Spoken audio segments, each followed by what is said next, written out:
Welcome to my channel. In this video, we are going to explore the latest enhancements made to Flow Designer in Zurich. Let's dive in and see what's new and how these updates can make your workflow even smoother.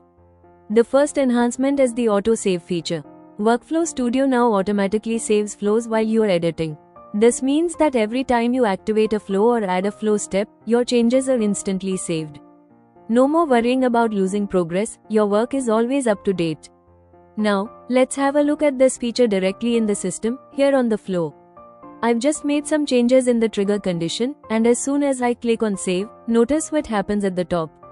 You can immediately see that the system auto-saves the changes for me, without needing to do anything extra.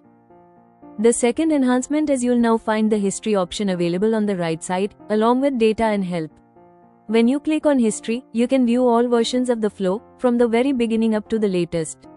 From here, you can either create a copy of the flow or restore a previous version, depending on your needs. And if the changes aren't required, or after restoring, you can easily switch back from history to flow. Here, I've selected this version of the flow, and at the top, I can see two options, save a copy and restore. For this example, I'll choose to restore. A dialog box appears, confirming that restoring will make this version the current one.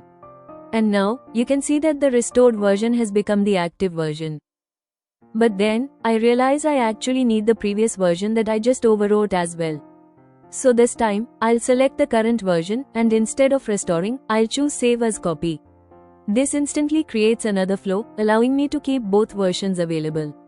With this feature, managing different iterations becomes simple and efficient, ensuring that no valuable work is ever lost. Moving on to the third enhancement.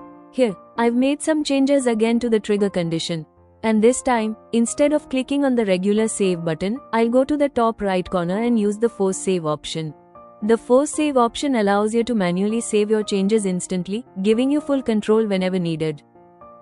Next, let's look at the Wait for Email Reply action in ServiceNow, which was introduced in the Zurich release. This is a ServiceNow core action. This action allows a flow to pause after sending an email, and wait until a reply to that specific email is received. The action requires you to specify which outbound email to monitor, and it can also be configured with a timeout so the flow doesn't wait forever. Once a reply is received, the flow resumes with the reply email as output. If no reply arrives within the timeout period, the flow continues with an error state. In short, the Wait for Email Reply action ensures your flow can react intelligently based on whether or not someone responds to your email. I'm taking a use case where, on an incident form, when an email is sent out as part of a workflow, the flow first uses a pre-written send email action, which generates an outbound email record linked to the incident.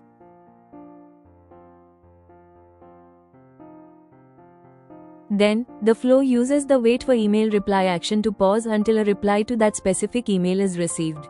The Wait for Email Reply action references the email record from the send email step. A timeout, for example 24 hours, can be set so the flow does not wait indefinitely.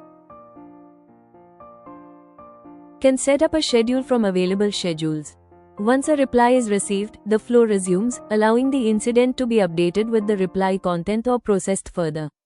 Thanks for watching. If you found any part of this video helpful, don't forget to like and subscribe for more.